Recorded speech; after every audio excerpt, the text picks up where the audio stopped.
సమ్మర్లో వచ్చే సాధారణమైన అంటువ్యాధి చికెన్ పాక్స్. ఈ చికెన్ పాక్స్ గురించి మీతో అయితే కొంచెం డీటెయిల్గా నాకు తెలిసిన విషయాన్ని షేర్ చేసుకుందాం అని చెప్పి ఈ వీడియో అయితే చేయడం జరిగింది.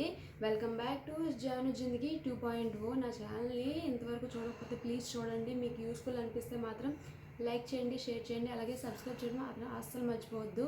ఓకే ఫ్రెండ్స్, ఇంకా నేను ఈ వీడియో చేయడానికి ముఖ్య ఉద్దేశం ఏంటంటే, మా పిల్లలకి ఇద్దరికి అటాక్ అయ్యింది ఈ చికెన్ పాక్స్. మా పిల్లల తర్వాత మా హస్బెండ్కి అయితే అటాక్ అయ్యింది. అందుకని చెప్పి చాలామందికి చాలా డౌట్స్ ఉంటాయి అన్నమాట. చికెన్ పాక్స్ని ఎలాగా ఫైండ్ అవుట్ చేయాలి, అలానే ఏ ఫుడ్ పెట్టాలి, నెక్స్ట్ డాక్టర్ దగ్గరికి వెళ్ళొచ్చా వెళ్ళకూడదా అని చాలా డౌట్స్ అయితే ఉండేవి. నాకు కూడా ఉండేవి వచ్చినంత వరకును. వచ్చిన తర్వాత అర్థమైంది అలాగే చాలామంది ఇలాగే డౌట్తో ఉంటారు. అందుకని చెప్పి ఈ వీడియో వాళ్ళ కోసం చేద్దామని చెప్పి చేస్తున్నాను అనమాట. ఫస్ట్ సమ్మర్ సీజన్లో మాత్రమే వచ్చే వ్యాధి ఇది చికెన్ పాక్స్ అంటే ఏంటి అసలు? ఇది వైరస్ వల్ల వచ్చే అంటువ్యాధి అనమాట.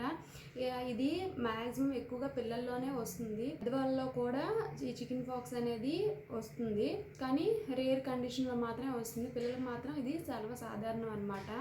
ఇంకా అలానే చికెన్ పాక్స్ ఎలా స్ప్రెడ్ అవుతుంది, ఇది ఏంటి అంటే చికెన్ పాక్స్ ఉన్న వాళ్ళు దగ్గిన తుమ్మిన ఆ తుంపర్లు అనేవి వేరే పిల్లలకి తాకినట్టయితే ఇంకో పిల్లలకు కూడా ఈ చికెన్ పాక్స్ వచ్చే అవకాశాలు అయితే ఉన్నాయి.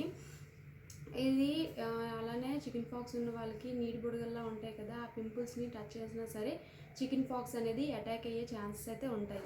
ఓకేనా? నెక్స్ట్ అలానే సిమ్టమ్సెస్ ఎలా ఉంటాయంటే, ఫస్ట్ ఫీవర్ వస్తుంది 2 days ముందు కానీ, వచ్చే 1 day ముందు కానీ, లేదంటే చికెన్ పాక్స్ అటాక్ అయిన తర్వాత కూడా మనకి ఫీవర్ వచ్చే ఛాన్సెస్ ఉంటాయి. ఆ ఫీవర్ కూడా ఎన్ని రోజులు ఉండదు అనమాట, ఫీవర్ ఉంటుంది కంపల్సరీగా.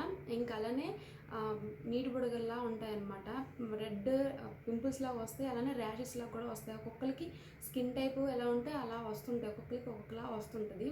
కానీ నీటి బుడగలు అదే మనకి మెయిన్ సిమ్టమ్ అనమాట. మనకి ఫీవర్ అంటే నార్మల్గా అంటే మా పిల్లలకి వచ్చింది కదా, మా పిల్లలకి ఏంటంటే 2 days బ్యాక్ నుంచి నైట్ ఫీవర్ రావడం స్టార్ట్ అయ్యింది. నైట్ ఫీవర్ ఏంటి వస్తుంది అని ఒక 2 days తర్వాత 3rd day ఇంకా డాక్టర్ దగ్గరికి వెళ్దాం అనే టైంలో మాకైతే నీటి బుడగలు కనిపించాయి. ఇది చికెన్ పాక్స్ అమ్మవారు అని మేమైతే కన్ఫర్మ్ చేసుకున్నాం అనమాట. అందుకే చెప్తున్నాను, చికెన్ పాక్స్ మనకి ఆ నీటి బుడగలే మెయిన్ సిమ్టము. అంతకుముందు ఫీవర్ కూడా వస్తుంది. ఆ చికెన్ పాక్స్ ఉన్నా సరే ఫీవర్ అయితే వస్తుంది. డోంట్ వరీ, మీరేమీ కంగారు పడాల్సిన అవసరం అయితే లేదు. అలానే ఈ చికెన్ పాక్స్ ఎన్ని రోజుల్లో తగ్గుతుంది అని మీకు డౌట్ రావచ్చు. ఈ చికెన్ పాక్స్ అనేది మ్యాక్సిమం 2 వారాలు ఉంటుంది. అంటే ఫస్ట్ వచ్చిన రోజు నుంచి చూసుకుంటే అది పింపుల్లా ఉంటుంది, నీరు బుడగలా ఉంటుంది కదా. ఫస్ట్ రెడ్ ర్యాషెస్లా ఉంటుంది, చిన్నగా డాట్ లాగా. ఆ ర్యాషెస్ అనేది నీరు బుడగలా తర్వాత స్టార్ట్ అవుతుంది. నెక్స్ట్ అది ఆ నీటి బుడగ అనేది పేలి అది నల్లగా ఫామ్ అయిపోయి మట్టులాగా ఫామ్ అయిపోయి అదనేది రాలి పడిపోతుంది అనమాట. మాడిపోయి అది రాలి పడిపోతుంది అదనమాట సిమ్టమ్స్. మ్యాక్సిమం ఇది 2 weeks అయితే పడుతుంది. అంటే ఆ చిన్న అదే రెడ్ ర్యాషెస్ వస్తాయని చెప్పింది కదా, రెడ్ ర్యాషెస్ నుంచి అలానే ఆ మచ్చ అనేది బ్లాక్ మచ్చ ఊడి పడిపోయినంత వరకు అది 2 weeks పడుతుంది. మ్యాక్సిమం 2 weeks అయితే పడుతుంది. ఈ 2 weeks మీరేం కంగారు పడే అవసరం లేదు. మా పిల్లలు కూడా 2 weeks అయితే 2 weeks నేను స్కూల్కి కూడా పంపించలేదు. ఇద్దరు పిల్లలకు కంపల్సరీగా 2 weeks అయితే ఉంటుంది. ఇంకా అలానే ఇంట్లో మనం తీసుకోవాల్సిన జాగ్రత్తలు ఏంటి అంటే, మనం వచ్చిన చికెన్ పాక్స్ వచ్చిన వాళ్ళని బయటకైతే అస్సలు పంపించొద్దు. ఇంకా అలానే మీ ఇంట్లో 2-3 పిల్లలు ఉంటే మాత్రం ఏ పిల్లడికైతే వచ్చిందో, ఏ పిల్లదానికైతే వచ్చిందో వాళ్ళని మాత్రం సపరేట్గా ఒక రూమ్లో ఉంచి వాళ్ళని టేక్ కేర్ చేయడానికి ఒకరు మాత్రమే వాళ్ళ దగ్గరికి వెళ్ళండి. ఎందుకంటే ఇది ఒక అంటువ్యాధి అని చెప్పుకున్నాం ముందే, కాబట్టి ఒకరి నుంచి ఇంకొకరికి తొందరగా స్ప్రెడ్ అయ్యే ఛాన్సెస్ చాలా ఎక్కువగా ఉంటాయి. కాబట్టి జాగ్రత్త. అంటే మరి చేసిన వాళ్ళకి వస్తుంది కదా, చేయకూడదా అంటే అలా కాదు. మరి ఎవరో ఒకరు చేయడానికి అయితే ఉండాలి కదా, మన పిల్లల్ని వదిలేలేం. కాబట్టి మన బాడీ తత్వం బట్టి అది రావచ్చు, రాకపోవచ్చు. ఇప్పుడు మా పిల్లల నుంచి మా పిల్లల్ని నేను టేక్ కేర్ చేశాను, కానీ ఫస్ట్ నాకు రావాలి, కానీ మా హస్బెండ్కి వచ్చింది, చెప్పలేమన్నమాట. ఇంకా నెక్స్ట్ అలానే మా పిల్లలకి ఫస్ట్ ఫీవర్ వచ్చిందని చెప్పాను కదా. ఫీవరు వచ్చిన 2 డేస్ తర్వాత మాకైతే ఒక్కొక్క పింపుల్ కనిపించింది. అది ఫస్ట్ ఎక్కడంటే ముఖం మీద కానీ పొట్ట మీద కానీ కనిపిస్తూ ఉంటుంది. తర్వాత అలాగా ఇంకా స్ప్రెడ్ అవుతున్న కొద్దీ ఒళ్ళంతా రావచ్చు. దానికి ఇన్నే రావాలి అని రాకూడదని ఏం లేదు. నేను పక్కన ఫోటో అయితే వేస్తాను చూడండి. అలా అయితే ఉంటుంది చికెన్ పాక్స్ వచ్చిన వాళ్ళైతే.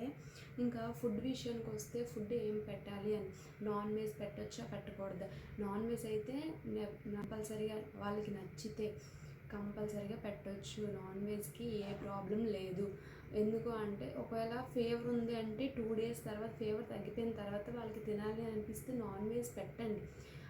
ఇక్కడ మేము అమ్మవారు అంటాం కదా, ఇదేంటంటే ఆ అమ్మ ఒంట్లో ఉన్నంతకాలం వాళ్ళకి ఏం నచ్చితే అది పెట్టొచ్చు అంట. మేమైతే ఇదే డిసైడ్ అయ్యాం. వాళ్ళు నాన్ వెజ్ చక్కగా తిన్నారు. ఫీవరు ఆ 2 డేస్ బ్యాక్ ఉండేది, వచ్చే రోజు ఉందంతే. నెక్స్ట్ తర్వాత మరి ఇంక లేదు అనమాట. నైట్ టైము చలి జ్వరంలా రావడము అలా అనిపించేది. ఆ నైట్ టైం జ్వరం వచ్చినప్పుడు ఫీవర్ ఉన్న 2 డేస్ మాత్రం పెట్టలేదు. తర్వాత నాన్ వెజ్ వాళ్ళకి నచ్చినవి స్వీట్స్ కానీ నాన్ వెజ్ కానీ వాళ్ళు ఏం కోరుకుంటే అవి చక్కగా పెట్టవచ్చు.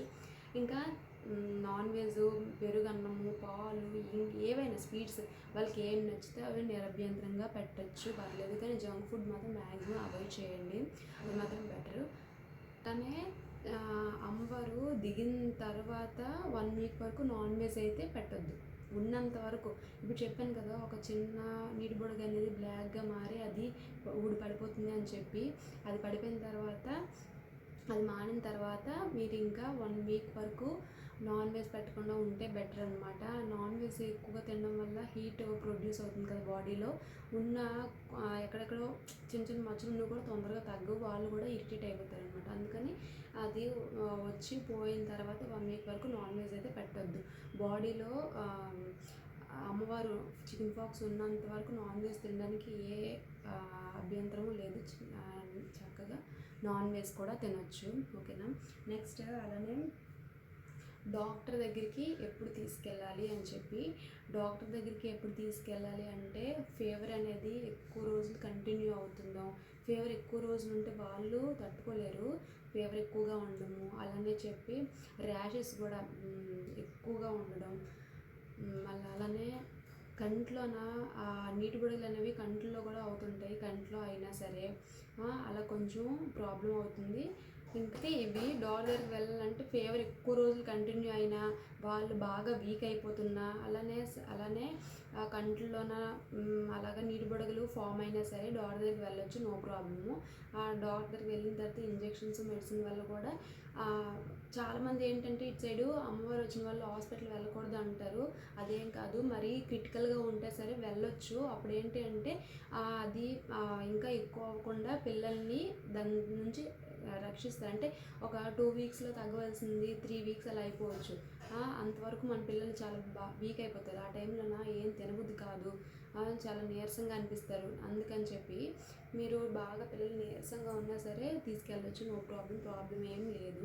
మా పిల్లలకి ఇద్దరికి కొంచెం నార్మల్గా మరీ అంత ఎక్కువ హెవీగా రాలేదు, అందుకే హాస్పిటల్కి అయితే మేము తీసుకెళ్ళలేదు. మా పిల్లలకి నేను ఏం చేశాను అంటే వేపాకుల మీద పడుకుని పెట్టడం, వేప కొమ్మలతోటి పింపుల్స్ నీటి బుడగలకి పైనుంచి ఇలా కింద వరకు ఇలాగా రోజు అలా రుదుతుంటే దురదైతే వస్తుంది. అలానే నెయిల్స్ కూడాను, పూర్తి నెయిల్స్ అయితే కట్ చేసేయండి. అసలు నెయిల్స్ అయితే ఉండకూడదు. గోల్డ్ అనేవి నీటి బుడగలకి టచ్ అవ్వడం వల్ల అది మళ్ళీ ఇంకో దగ్గర టచ్ చేస్తే అవన్నీ వేరే దగ్గర ఫామ్ అయిపోతే మళ్ళీ ఇంకా ఎక్కువ అయిపోతాయి. గోకియడం వల్ల మళ్ళీ మొత్తం బాడీ అంతా స్ప్రెడ్ అయిపోతాయి, అది చాలా డేంజరు. అందుకని చెప్పి మెయిన్ ఏంటంటే వేప కొమ్మలు మెయిన్. అలానే ఏంటంటే మా సైడు వేప కొమ్మల మీద పడుకుని పెట్టి వాళ్ళని ఒక సైడ్ నుంచి వేప కొమ్మలతోటి విసురుతూ ఉంటాము. అలానే మార్నింగ్ 6 o'clockకి అలాగే ధూపం వేసేదాన్ని. మళ్ళీ ఈవినింగ్ 6 o'clockకి దీపం పెట్టుకున్న తర్వాత అయితే నేను ధూపం వేసేదాన్ని. ఆ ధూపంలో వేపాకులను అలానే గుగ్గులం వేసేవాళ్ళం. ఒక్కొక్కరు చెప్తారు, కొంతమంది అంటారు పసుపు వేపాకు వేస్తే చాలు, గుగ్గులం వేయొద్దు అని చెప్పి. ఏం పర్వాలేదు, ఏం ప్రాబ్లం అయితే ఏం లేదు. వేపాకు గుగ్గులం అయితే మేము వేసేవాళ్ళము. ఇంకా అలానే ముర్రాటు కూడా తల దగ్గర పెడతారు. ఇంకా బాగా దిగిపోయింది, ఇంక మా మచ్చలన్నీ నల్లగా మాడిపోయి ఇంకే ప్రాబ్లం లేదన్నప్పుడు చక్కగా స్నానం చేయొచ్చు. కొంతమంది ఏంటంటే 3 టైమ్స్ స్నానాలు అంటారు, మేము 1 టైమే చేస్తాము. దానికి ఏం పెద్ద ఇదేం అనిపించలేదు నాకైతే మాత్రం. బాగా తగ్గిన తర్వాత 1 టైం స్నానం చేస్తే సరిపోతుంది. ఈ 1 వీక్ స్నానం చేయించకుండా ఉంటే బెటర్ అనమాట. అవి మళ్ళీ నీటి గొడవలు చితికిపోయి మళ్ళీ కొంచెం స్ప్రెడ్ అయితే కష్టం కాబట్టి అందుకని చెప్పి. ఇంకా మా పిల్లలకి అంత సివియర్ అవ్వలేదు, కానీ మా పిల్లలు తగ్గిపోయిన తర్వాత మా హస్బెండ్కి అయితే వచ్చింది. మా హస్బెండ్కి వచ్చినప్పుడు చాలా సివియర్గా వచ్చింది. ఫీవర్ అస్సలు తగ్గట్లేదు, 3-4 డేస్ అయిపోయింది తగ్గలేదు. ఒళ్ళంతా పింపుల్స్ ఇంక రోజు రోజుకి ఎక్కువైపోతున్నాయి. అందుకని చెప్పి డాక్టర్ దగ్గరికి వెళ్తే డాక్టర్ అయితే ఇంజెక్షన్స్ అలానే మెడిసిన్ అయితే ఇచ్చారు. ఆ మెడిసిన్ వేసిన నుంచి ఫీవర్ రాలేదు. ఇంకా అలానే పింపుల్స్ కూడా ఇంకా ఎక్కువ అవ్వకుండా తగ్గింది. ఇంకైతే లోషన్స్ రాసి అయితే ఇచ్చారు. లోషన్స్ రాయడం వల్ల కూడా ఏం ప్రాబ్లం లేదు. మొటిమల దగ్గర లోషన్స్ అయితే రాసాము, ఇంకా కంప్లీట్గా తగ్గిపోయింది. ఇంకా ఇది రాకుండా ఏం చేయాలంటే టీకాలు ఉంటాయి.